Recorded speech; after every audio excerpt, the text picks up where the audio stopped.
Welcome back to Skills Thank from you. Mars. It's a pleasure. It's really a pleasure. I just re-listened to our latest discussion. I realized that we were actually way in front of all of the resilience discussions, and it was very fun to re-listen to.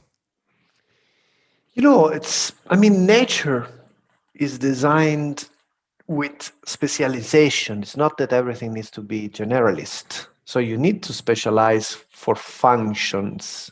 But then function has come to mean structure. So a function in an organization is a structure, but that's not the point. A function is a function. Breathing is a function, not lungs. And actually, if you see how nature breathes in our body, it's in every single cell. The lungs are just the first step, but then it's the cells breathing and creating energy with oxygen. So we have oversimplified, I think, what is needed by nature. And of course, you need function, you need specialization of the cells of the organization if you want for the function. But that's much more related to capabilities, competencies, capabilities, than to predefine structures. And I think that's where we got it completely wrong with the mechanistic paradigm. It was good for its time. We needed to scale up industry. We needed to scale up just producing things for the day-to-day use. Well, actually, even more than that. So first, yes, I totally agree. It was pretty much needed in that moment. We were actually starting the mass production, the pop culture, and I mean, we wouldn't have Star Wars without that. So I would never say it wasn't needed. But I tend, when in my adaptive or design series or even trainings and work with customers, I try to make it very clear that I don't think that the industrial age produced or design discipline needs to be overtaken or even overcome. I think we should build on the shoulders of those giants, people and schools of thoughts and experiences, because each organization needs to be both stable and adaptive. And so you need both. You need structure, you need plan and control in some aspects of the life of the organization. But then you also need something else, which is much more about emergence, much more about resilience or even anti-fragility. And that means that you need redundancy, you need a certain amount of entropy to bear different capabilities. You need both things. Now, the first, incredibly, is the one in which we have less experience as a species. So I mean, the dream of a stable and predictable world has been one century in all of our history. But in that century, we have invented management and organizational discipline as we know them. And hierarchy as we know them, and job descriptions, and yeah. Exactly. But then if you look at the other part, it hasn't been formalized, but it's been there for much longer.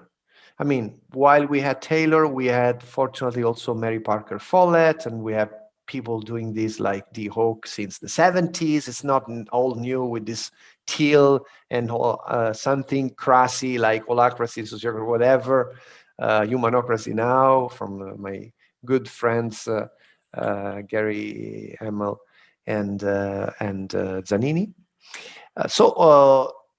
It's been there for very long, not only in this century of which we have track records.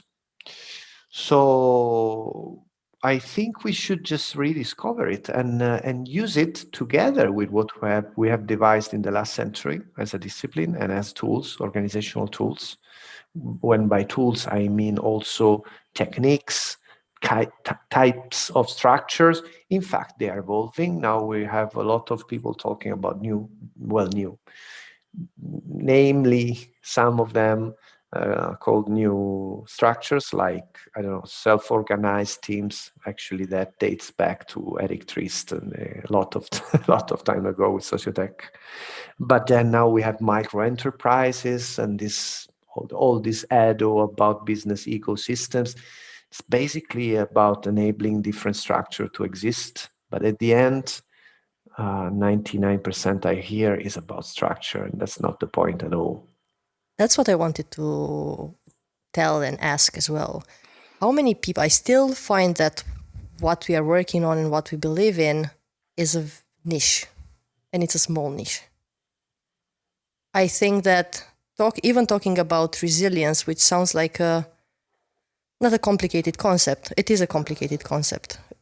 It's not a simple concept, and it's way easier to take the easy way, the simple way of just drafting a policy, drafting a process, trying to work on that, than to even think of what you're dealing with as complex.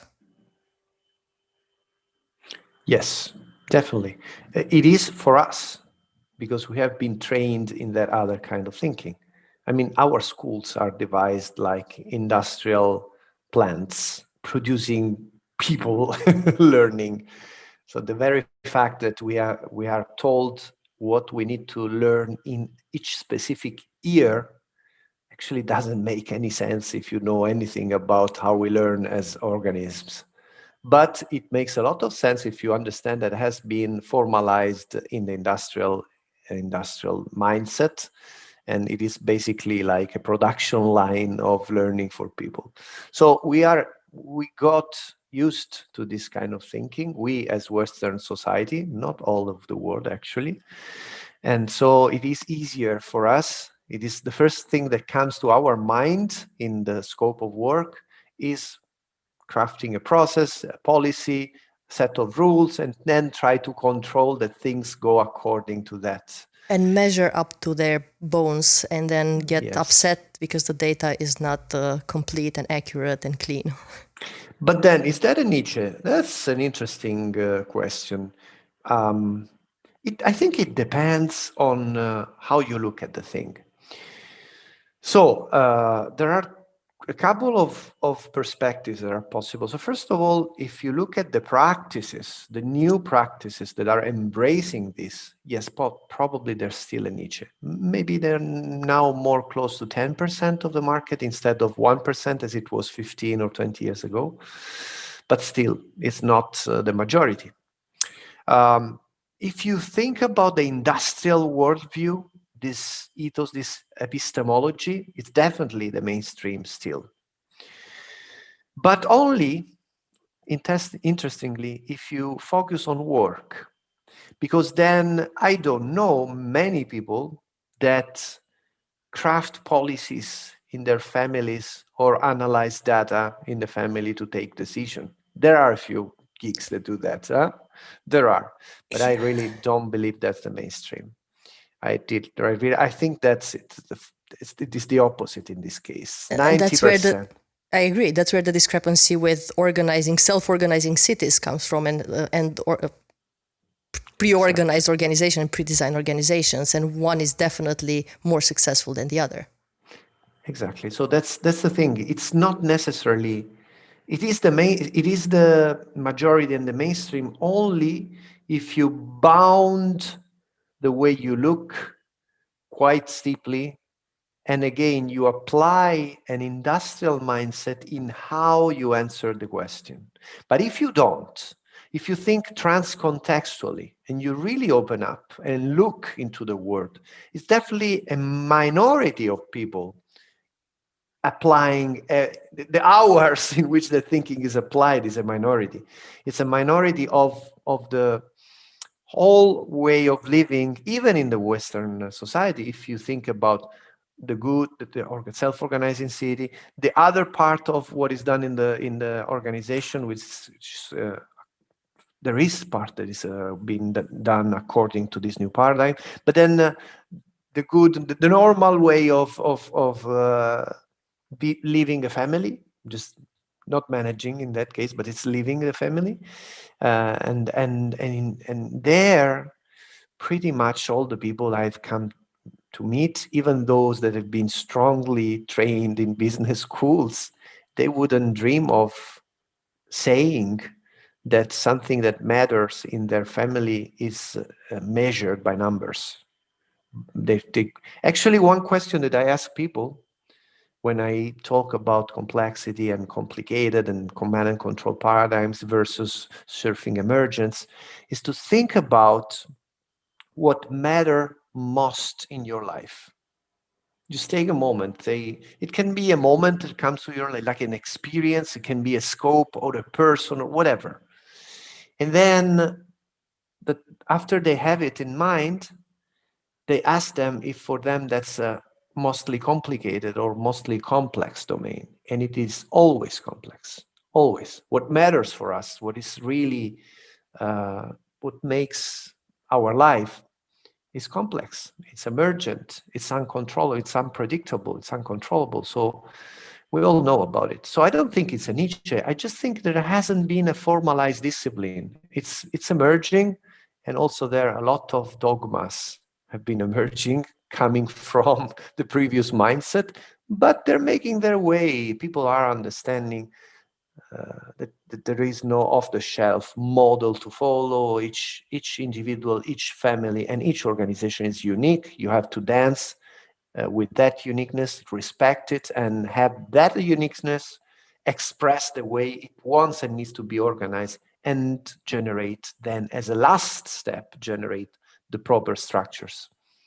Things like a Fitbit. So anything that's measuring what you're doing, like how many hours of sleep you have, how many calories you ate in a day, how many steps you took, what's your heart rate. The quantified self, they call it. Exactly. And trying to control every little thing that you are doing to the milligram or milliliter or whatever kind of measurement you're using. Where do you think this will lead us? More fear, to more fear. So what I have clear, and probably it will get confused as I age, but still, for the moment, is one thing I have clear that I have learned and experienced, is that the more you believe things are separated, people are separated from each other, you have been separated from your dear ones by death, we are separate from nature, and an organization is separate from a competitor, and so on and so forth. The more you do that with your brain, the less you are being part of the real life, which is indeed not separate at all. And that brings more fear. Now, the more you feel afraid, the more you will try to separate. And that's a downward spiral that leads to more fear and more defense in the form of separation of boundaries against another country, against your neighbor, against even your own children.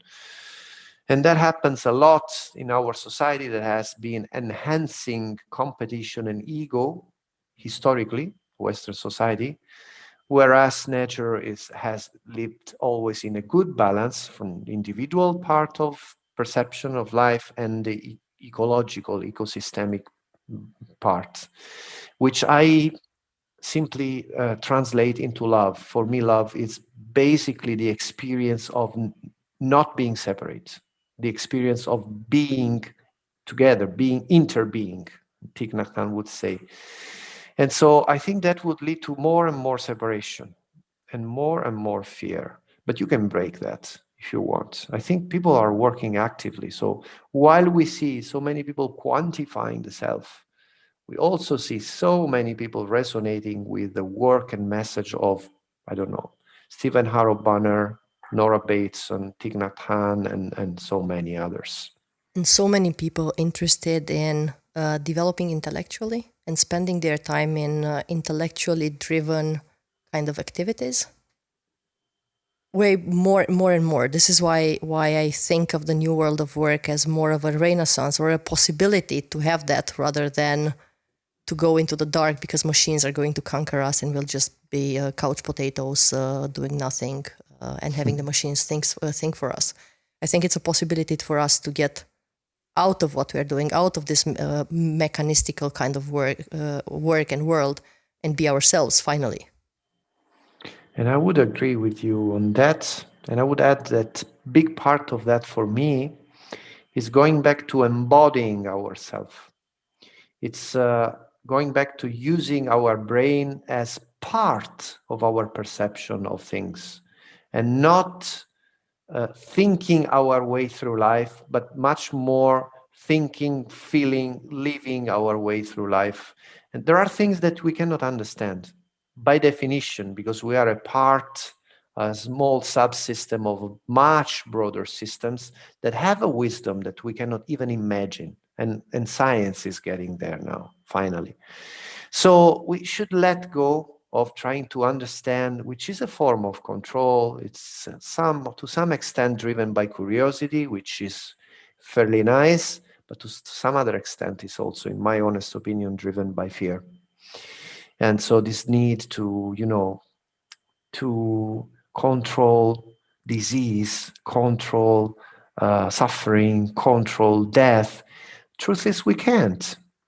So we should keep improving how our being in the world using our brain, which is a very good thing. But in the meanwhile, at the same time, we should also rediscover the power of our embodied wisdom, which is pretty much ancient, very connected to everything around us.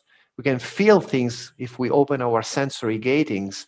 We know things that are much, much broader than the things that we can think of only using the brain. So I think that a big part is changing the meaning of intellectual work. What we mean when we say they. Intellectual should be of the mind in a more holistic term and not of the cortex of the brain as a process of just one part of ourselves. Think of the time when, yeah, bots will do what we don't want to do, right? And we are finally free to do whatever we want to do. Would we still call this work, or would we call it differently? So imagine you're living in the 18th century. Mm-hmm. And imagine you're asking that question. And then imagine my everything... grandma would come with a broom and say, girl, what are you talking about? Exactly. Get down to work. Exactly. And then imagine it happens. Imagine we have the machines that do what we were used to do, and we invent a different kind of work. And then there is this podcast talking about it, now projected in 300 years, 3 centuries. And I think we will be doing the same conversation, same discussion. Technology is an extension of us into the world. It will always done what it has always done. It is materializing our consciousness in the world. Since we built the first wheel because we wanted to travel far and lighter and easier, to then the car, the light bulb, electricity, the computer, and we can keep going. We can even, biomechatronics, we can even start changing our body physically. Somebody will do it more or less. But the point is, it will always express how we see the world. And so, unfortunately, and this is again my opinion, of course, unfortunately, our consciousness in the Western world has taken a bad turn. At some point, possibly from the Roman Empire, but then for sure from the scientific revolution, we've taken a bad turn into thinking we can and even we should control others culturally, physically, and the entire planets and markets and everything. And so it's been conquer, control, divide all the way. And we have invented technologies to do that. What if our attention started to go, and what if it does start to go in this decade in different direction? Instead of controlling, integrating, instead of telling, learning, including from the biosphere, instead of competing for talent, for market shares, cooperating for a global creation of value. Imagine the change in the use of our technology. Once you start having less fear, you start living at the higher level, that kind of mutual support that you used for thousands of years to live in tribes, in families, that generated the safety, the feeling of belonging in a world that indeed which was much more frightening for human beings than this one. And still, we are the one most afraid of that word. Polynesian, Australian, African, you name it, all the ancestrals, they were not afraid as a culture. Then, of course, there is fear as emotion is another thing. I mean, if you have a lion in front of you, that's not what I'm talking about. But as a culture, as a civilization, we are freaking afraid of life.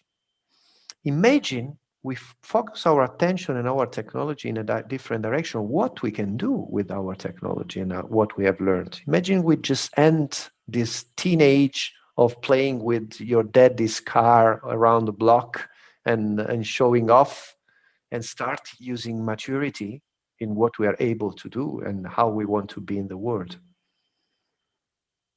I think that requires, correct me if you say it differently, that requires a lot of control, a lot of self-knowledge. It requires control because we've been fighting for ages. Yeah. It's in our DNA, if you want it. Yes.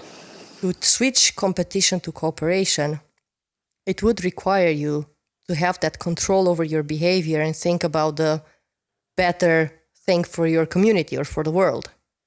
Or for yourself. Or for Think yourself. about how much control it takes people when they're having like anxiety problems or whatever, to just shut off the TV or not pick up the phone first thing in the morning and leaving it there hanging off for 30 minutes. It takes a lot. I wouldn't use the word control, even though it's part of it. I normally use the word discipline. As I mean discipline in learning how to surf or martial arts, that kind of humble dedication. Some other people use diligence. I mean, yeah, there is some part is control, but a lot of it is also love. It's care. It's not the control driven by fear, but it's the control of yourself, much more driven by dedication, by willingness of reaching a different condition, and the knowledge that doesn't come from the next pill or the next off the shelf something or a switch you just flip, but it comes at every new step that you walk along the way. And also, it's interesting that more and more people are going trekking and walking. I think that's going to teach us a lot of stuff. I'm not sure what. I still wonder what this is going to teach us, that we can walk long distances.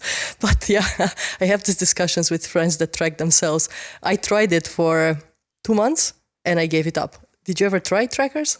Yeah, I think it depends why you do that. If you do this out of curiosity, it's something. If you feel you like doing it, maybe it's different. So I think there are two things mainly. The first is being out there in the wild as much as you can, or simply in the nature. And I love to walk and like just get half lost, not that lost that you cannot get back, but like discovering new paths and trails and so on. The second is being in that with yourself. And I think that's another thing we should learn, because so one is that curiosity of discovering and not controlling, and like being with other beings around you, like trees, beings that are sentient, beings that have intelligence. And now it's being finally proven that actually trees can even recognize their offspring and take decisions and move in ways that show thinking, even though it's not exactly our thing. They even have neurotransmitters. So, but it's another topic. So being with other beings there, at the same time being with yourself. When we work, we get carried away. We just follow notifications, emails. You forget taking care of yourself at all. And that's a major problem. Then we somatize and we get a lot of disease. Actually, most of today's disease are somatic. And trekking, going out in nature in many ways. I mean, I love to kite surf. It's pretty much the same thing. You just are there with the wind, with the waves, with the life around you, but you are with yourself. So you can think, but then at some point as you walk or as you bicycle or whatever, you experience that transition from the turbulence of thought to a laminar, quiet state of mind. And that it's something that makes a huge difference. Recovering that state of mind that is made of a flow, a light flow of thinking that are not thinking themselves. They're just passing by. And then some people then call it meditation or even pick it up as formal meditation, but it's just really being in the flow of your life for a while. And then you can take that feeling, that experience, and bring it also to the most crowded of your workshops with customers. And that makes a difference in the value you can generate, in the emotions that you can navigate with people, and in turn, finally, into the impact you can have in the world. So this is what I see in tracking. How do you bring all this knowledge and all this experience into the world of your clients? Because with some, and I'm sure you have the same, not issue, but maybe a challenge that I have. Most want to talk about money, performance, results that you get even from things that are not necessarily quantifiable. Yeah. How do you make them see that side and I look at the bigger don't. picture? Okay. I don't. I try. Of course, I'm not always successful, but I try to remind myself that I don't know better than them. I am not better than them. I just can bring a different perspective, which I am living and believe it adds value. And I've seen it add value for a lot of people. But that doesn't mean it's better than the one they're living. It's better than a different perspective, and they have to embrace it. So, with that in the mind and in the heart, I approach the work offering, deeply offering with care, listening to the system and offering, trying to offer it in the way the system wants to receive it. This perspective, sometimes in terms of new practices, sometimes in terms of new principles, sometimes in terms of new stories. It depends on the context. And I truly, simply accept humbly that it's not for everybody, and not that everybody are better than others and this is just for the best people. It's simply not for everybody. It is for some people that in that moment can use this thing. Other people maybe will never, others will maybe in 1 year, and just keep going. And I try to leave kindness behind whoever I meet. I try to be useful even just in a conversation, and then maybe they call back in 5 years because they have now a different perspective, or not, just people which I wish luck and happiness deeply, simply. So this is what I try to do. And there is a say, I don't know if the expression is used also in English, it's like we say the Red Cross complex, like the, if you have it, it's like you think you have to rescue everybody and you are like the Red Cross. I try to avoid that like hell. And I know a lot of people in our scope, like let's say consulting, even though I don't like the word, that have it. And we also make jokes with them about it. They want to save everybody. I don't think that's I useful. sometimes want that as well. Yeah. Well, that implies that you, in my opinion, that somehow implies that you know better, which I really think is not the case. I think that each organism knows better. Sometimes my sister, my mother, myself needs to go through things that are not logic, that are painful. That's part of our life. So I respect that. Very nice. You started, and you kept referring to the Western society, right? And the way we do things in the West. Did you find a model that we cannot copy but look up to? Yeah, when I say Western is a shared label, but I would maybe say that advanced technological society or something like that. It's not. It's global now. It's not Western. So, but originally, there was this thing. Even maybe in Asia, it's in our East, which is Asia. Now it's even stronger than in the West, maybe to some extent. Yeah, I've been trying to experience, sometimes reading, sometimes traveling, sometimes meeting people, some ancestral cultures like Native Americans. I've been living part of rituals and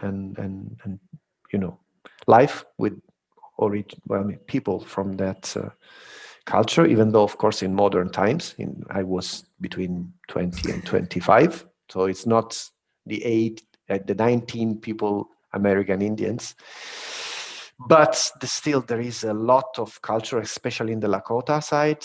I've been diving into some of the Polynesian and then namely Hawaiian culture, like Huna, and Aboriginal wisdom also in Australia, and something from Africa also. Uh, and there are patterns. Once you do that, I mean, it's for me, it's no wonder that people like Gregory Bateson were named anthropologists, even though if you study them, they're not. I mean, they're everything else as much as they are anthropologists. They changed the thinking in so many fields. But when you study that, you get back to contact with some understanding of life, which is not cortical, but it's visceral. And it's the same in all the cultures that you come in contact with. It's the same. I cannot even explain it in clear words. Maybe I can, but I need to work on it to make it not so immediately. But I think that there is more than a model, there is an attitude, there is an intent, a posture towards life that is common and that we have lost. And we should really recover that. Did you find that in your behavior afterwards? Even if you can't really describe it in words, did you find a change in your behavior? Yeah, definitely. Well, I have to mention that this trip, this journey in my life began when I was 12 or 13. And it started with Zen, with let's say Eastern culture, but the ancient part. Then traveled a little bit to India, but the Indian part of it, for some reason, didn't resonate with me. Then quickly went to Polynesia on one hand and Australia to the other. So it has been a journey. It's not being like in the last 5 years I've been reading books. I've been meeting people, talking with them, doing sweating lodges, and I mean things. I've done things, and so there hasn't been a turning point in which I now recognize a different way of doing or thinking.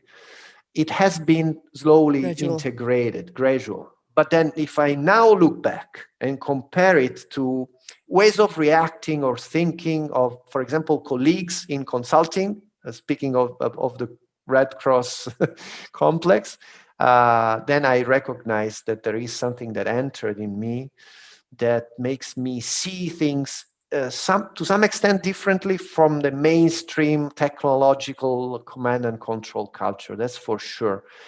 And that's quite common also. I've met many other people in our stream of culture that have it. So it's definitely not lost, and it's not even that scarce. It's there. It's just not mainstream, not enabled by our technologies, institutions, main paradigms, but it is there. I don't think it's something that can die because it's so deep into who we are as a species. I've read about it, but I never took a journey like you did, actually going there. What would you recommend as a start? So if I were to start, where would you start now with all the knowledge that you have? That's a tough question because my first reaction would be travel far to far. No, not necessarily far. Travel deep to a place that attracts you and look for that old way of seeing life in that place. But in this moment, traveling is so hard. So actually, I don't know what to suggest. Maybe you Let's can say traveling would be easy. I don't know. I might start the journey next year when I'm vaccinated. Oh, well, one thing that I've learned and experienced over and over is that your soul, your body knows better. So there is one thing you can do. It's an interesting game. You just take a map of the world, you put it on the ground, and then you hang something on it. And you just swing it, and you close your eyes, relax, think about what matters most for you for a while, and then you drop it and see where it falls and see how it feels. you could be surprised by what comes out of that experience as a first step, as a starting point. Yeah, I've never tried it. Never thought of it either. I mean, it's cheap. You can try it. It doesn't cause any harm anyway. Before I ask you about the C4 and the Ohana meeting and so on, we started talking about the resilience and you mentioned anti-fragility. Do you make a difference between the two? Yeah, so first, anti-fragility. Anti-fragile, as far as I know, is a marketing word created by Nicholas Nassim Taleb with a very interesting book. Actually, if you want to read one of the books, only one from Taleb, by Taleb, I would suggest Anti-Fragile, even though it's a very, I mean, this is this paradigm, American paradigm, I'm sorry, of reading books where they keep repeating the same thing in different sources for the whole book. That's one of those, in my opinion. So if you arrive to 1/3 of the book, probably you got the point quite clear already. But then if you want and you love it, just keep going till the end. But yeah, I suggest the book, actually. It makes It's a good book, I agree. so many examples about the concept. But then that's a specific kind of resilience. So basically what we're saying is that complexity, stressors do not harm you. That's resilience. If you add that they improve you, that's a specific kind of resilience. So it is not so uncommon. Actually, it's everywhere in life. So I think if you talk about resilience, it's enough. But if you want to be more trendy and more specific, anti-fragile is a very nice word that I have used myself. So I'm not criticizing, but I'm just saying it's not a different thing. I think it's a more catchy word, for sure. Definitely it is. Definitely. You know why? Because it's taking within the opposite. While when you say resilience, it doesn't evoke anything. When you say anti-fragile, it evokes fragility. And so you say, wow, so there is something that is like opposing, like an antidote to fragility, which is actually not exactly the concept, but it is more catchy for that. It is for that purpose alone, because in the end, even the definitions are very much similar. So you already have, I think, 1 year and something of C4 and 10 years of Ohana, of Cocoon. Okay. Yeah. Tell me a bit about C4 and how is it going? As we started at the beginning, I think it's a wonderful initiative, something that has been missing. Well, thank you very much for that. It's important for us in this moment because this is one of those moments like you just had a baby. It's taking a lot of energies and it's giving back not much, but it is giving back. So it's exactly like a newborn. There are those moments in which it repays for all the effort. So what is it giving back? Sleepless nights. There are a lot of people that are saying in different ways, mostly explicitly, but also implicitly with actions, that it is changing their perception, their life in terms of how they see things. And that's what we wanted to achieve. We have a small audience at the moment, so I think a few thousand people overall. But the recurrence of this kind of feedback has been striking. So for that, I would say that it's worth nurturing and growing it up. Then, of course, it's challenging in so many ways. We have chosen the live formula, and we strongly believe in that. A lot of people are asking for recorded stuff as well, so we're trying to understand what to do with that. We are curating it. We don't want it to become a platform where everybody can propose something and then the market decides. Yeah, part of that, yes, we use that, but also we want to make it curated. We want to bring experiences that are together in harmony, like starting to build the music with adding instrument, adding rhythms, and starting to be the music that is different, sometimes dissonant, but it makes sense, and you can choose it or not, but you can travel through it with a fil rouge. And that is demanding. For the prices people pay for a series on C4, it's unsustainable. So we don't want to raise the prices because we have this cinema principle, which is you should be able to choose 2 hours on C4, a similar price at 2 hours at cinema. And, which is what I appreciate very much, because usually this kind of knowledge is sold at a very high price, or this kind of workshops. So to begin with, it's not there to make money. I mean, it's a side of Cocoon. Even Cocoon is reinvesting everything, but C4 is really for a purpose, not for profit. But it has to be sustainable. At least it has to pay the team that works to maintain and evolve the platform and curate the content and so on. But then if the prices are low, what happens is that people can choose many series, and that makes the difference. You have to be able to jump from one voice to the other voice, from one perspective to another perspective. And it takes low prices. Otherwise, people would just have to choose, like, this year I will do this training, 3,000 euros. Next training is going to be next year. And then it's not a training platform. It's not a platform with courses. It's so diverse. So we are experimenting with automation. We're trying to automate whatever we can automate, whatever can be complicated without losing the core value of C4. We're starting to automate and keep the human touch where it's needed, in the curation and in some decision how to develop the underlying, let's say, technology. It's not so much of a technology, but still there is software behind that. So how do you make it sustainable? Do you get any kind of crowdfunding? Did you get any kind of sponsorship?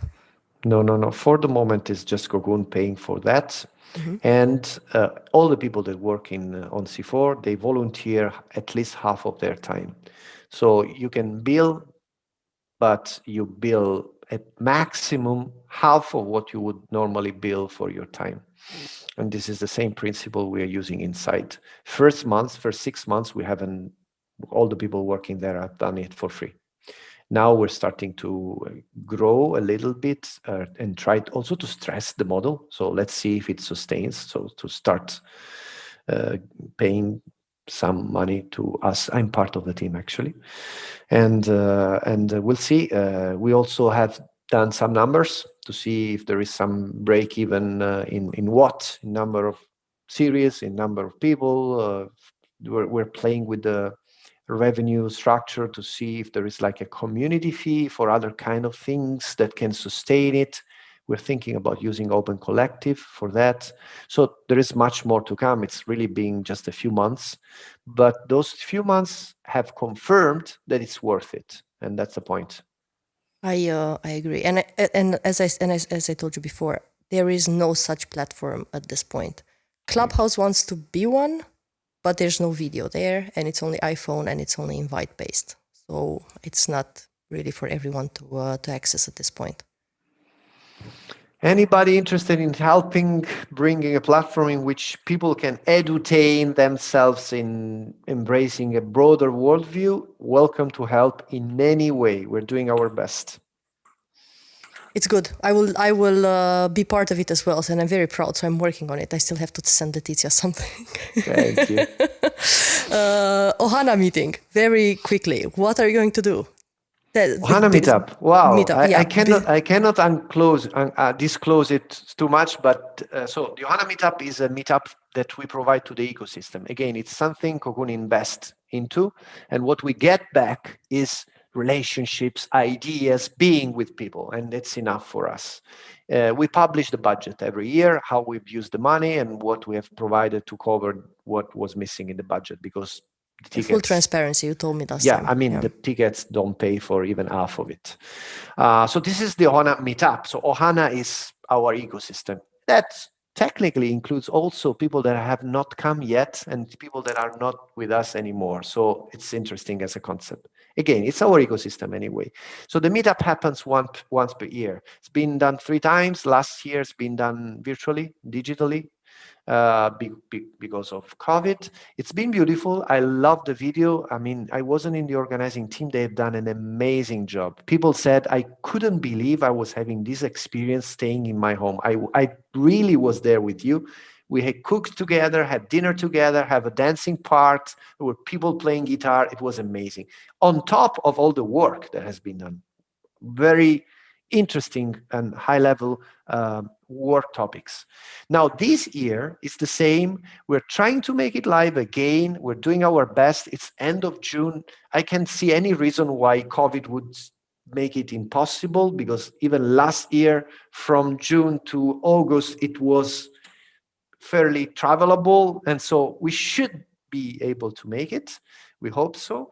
And it's the 10th anniversary of Cocoon Pro. So the Ohana meetup is not about Cocoon, and it would stay not about Cocoon. But the party at the end of the meetup in the evening, this time will be dedicated to our 10 years in the world as an organization. And so there will be a couple of surprises for that. And we hope to have a lot of people that really want to celebrate with us this. I mean, it's been a decade, man. It's a lot of stuff. One thing that you've learned in a decade of experimenting, one thing. There is much more than collective intelligence. I've experienced it over and over. There is collective creativity, ability to create, to generate the new doesn't exist, that is definitely beyond the individual. Actually, it made me challenge that there is any that resides only in the individual. But then there is also collective wisdom, the ability to apply creativity to knowledge and to the sense making of what emerges in life and navigating it in beauty, in harmony. And what a collective can do if you organize it to do it, if you unleash the bonds, the constraints that make it impossible, it's amazing. I mean, it's really amazing. A couple of times I've said, okay, where this company is going to crash itself. And no, it was always right as an organism, without anybody deciding the direction alone, not even in a specific scope. So collective wisdom, that would be the takeaway. I believe life is polycentric. So now we are going from, we have been talking about from pyramid to flat. Nothing in life is flat. Now we're talking from centralized to decentralized. Nothing in life is decentralized. I think we need to do one more step, and then we are there. The next step is 3D. So it's really the body of the thing. It's not up, down, but it's not flat either. It is a moving body with structures that change over time on the structure. So not hierarchical, not pyramid, but not flat, maybe mix of these and other forms in real time. And as for control or power or resources allocation, or even information sharing, it needs to be polycentric. So in any given moment, it has to have different centers of power, of information aggregation, and so on. So different power nodes, if you think about it as a network, which is a reduction, but still better than others, and not decentralized. Because the moment you talk about decentralized, you're just reacting. It's like saying anti-fragile. So you're just reacting to the previous paradigm, but it doesn't mean anything, actually. If you really think about it, if it is centralized, it's clear there is a center. Now, if it is decentralized, it means that there is not a center. Okay, but then what? Instead of saying there is no center, trying to see and then to design how for anything in any given moment there must be a center that is local for that thing in terms of geography of the organization or in terms of scopes, like let's say organizational dynamics. But it exists because that means that there are attractors in the chaos, let's say, of the organization that catalyze energy around key things in any given moment. So that can change. So you need it to be polycentric, actually like a city, which is not decentralized, not centralized. It is polycentric. 100% with you. By the way, did you hear about, or do you know, maybe you've heard about her on LinkedIn, Cristina Di Giacomo, talking about wisdom. She did the past 10 years studies in philosophy, and she coined herself as an industrial philosopher because she's trying to use the wisdom of the ancient philosophers in industry. Mm-hmm. She has a book called Wise Up at Work. Thank you. I'm taking notes of everything. This is going to be more useful for me than for your podcast. It's a very refreshing view on what you need to get by and what you need to be resilient. Instead of going into the very microcosmos of every single competency and trying to get this right and get the other one right, and one goes up, the other one goes down.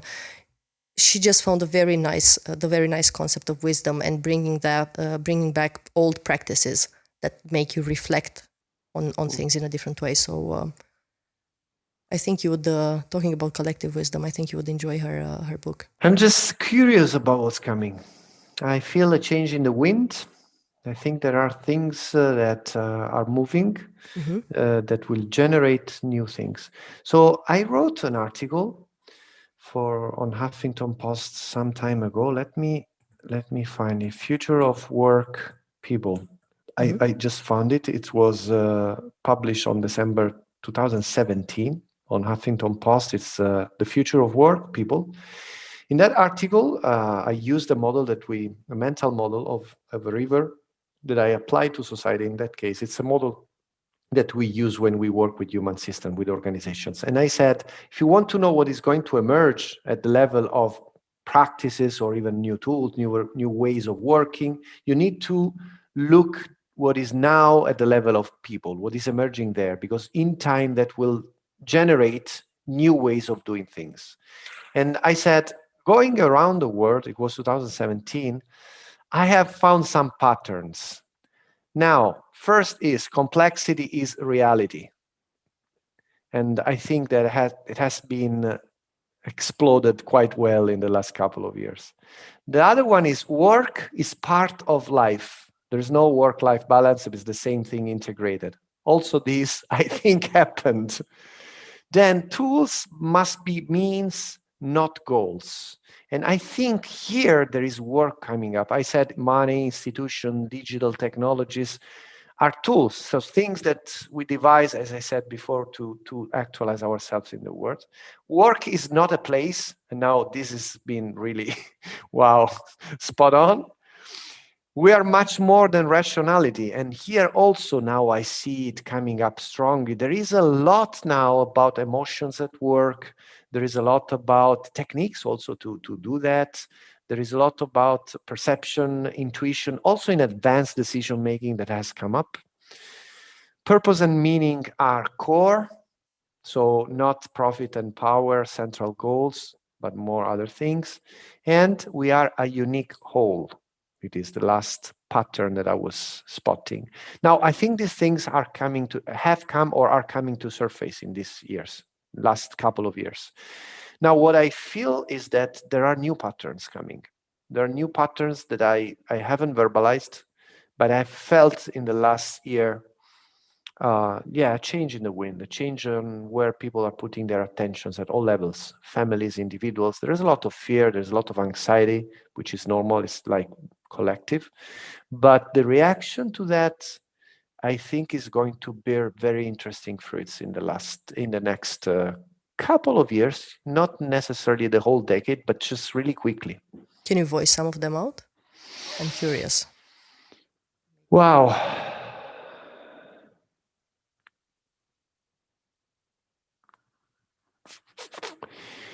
There is something about breaking the boundaries of contexts.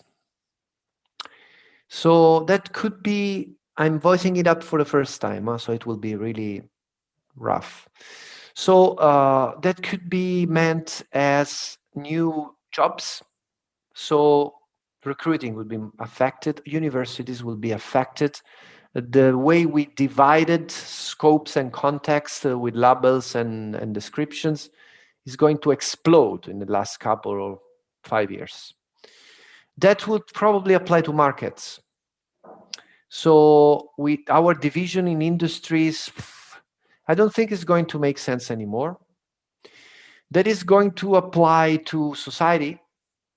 So where education ends and business ends and so on, it's going to be maybe a little more slowly. It was much more entrenched with the old paradigms, but it's going to be disrupted as well. This is what I feel. So everywhere you see contexts, that have been divided, including the context of family and work and these kind of things, by artificial boundaries, I think we're going to see very interesting things happen there. Unfortunately, not always for the good. Huh? For example, the context of biology and mechanics is going to be disrupted as well. Uh, Live and remote experiences is going to merge. So there is going to be coalescence across contexts, generating completely different experiences, which in turn will generate completely different understandings of what we are and what we want to be in the world. This is what I sense coming. Some of them are already on the way. If you talk about education, Yeah. with all the self-studying and all the education that you find online, which is really good quality, some of it, and it's not taken into account, but it will soon be skill. So definitely that will change in a major way.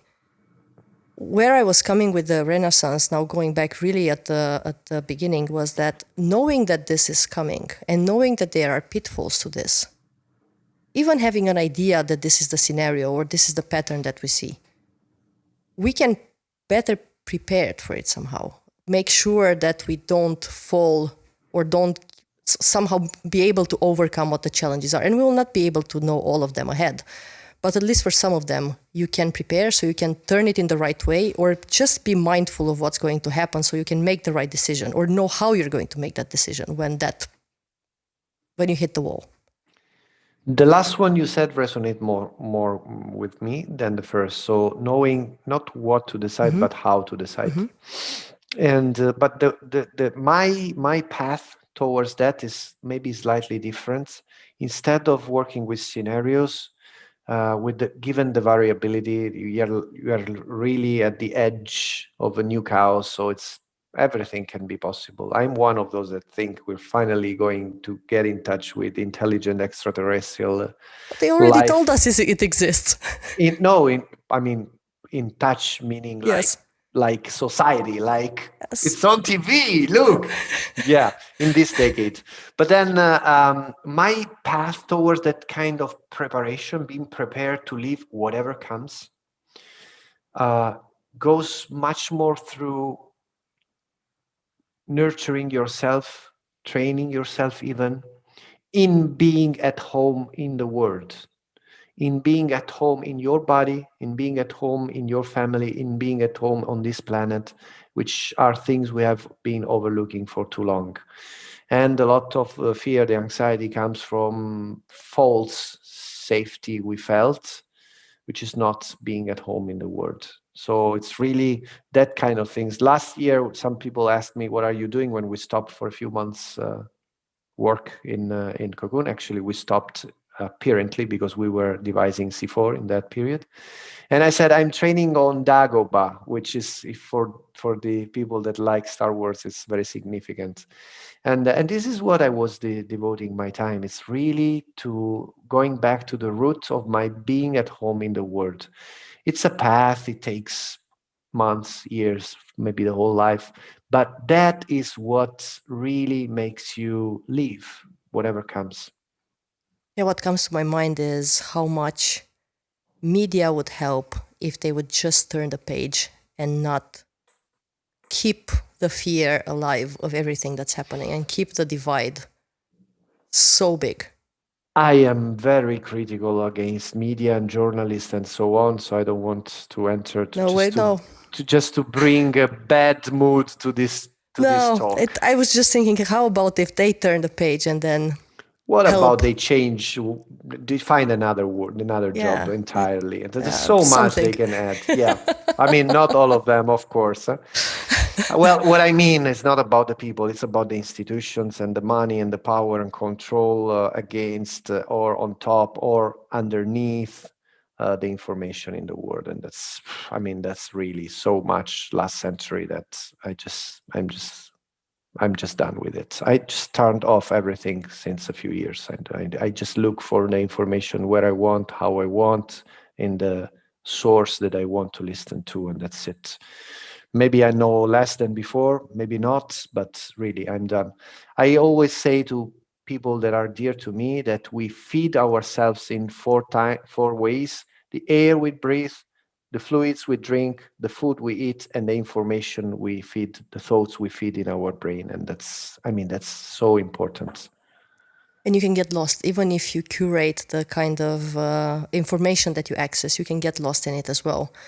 And I find that very difficult, for example, because I start reading a lot of stuff and I get fascinated by a lot of stuff. I'm not the Facebook or Instagram kind of type, but just Neither am the I. wealth of knowledge that's out there is just impressive. Well, back to your point previously, it is about discipline, control, or whatever you want to call it. It's really about curating yourself like you would with, I don't know, a child or whatever. Yeah. You have kids, I don't know how that is. Well, a garden, just the same. It's just daily care. Very nicely put. I've never heard this metaphor when someone is referred to their kids. Well, actually, interesting. I was referring about my self-care, and I use both metaphors of the kids and the garden, but probably they can apply on each other mutually. So, yeah. Yeah. That's actually, it works for kids as well and for self-care. Yeah. Stelio, it's always a pleasure talking with you. Always. Thank you so much for having me. Anytime you want. And I really hope people will reach out. There's so much work to do in these realms, new cross-contextual realms. And I use this vehicle that you beautifully put together to really send out a message in a bottle to people. Reach out and let's coalesce, let's get together. There's so much to do. It's really beyond the borders of my logo, your logo, my market, your market. Doesn't make sense anymore. Stelio, have a wonderful day, and thank you for your time as always.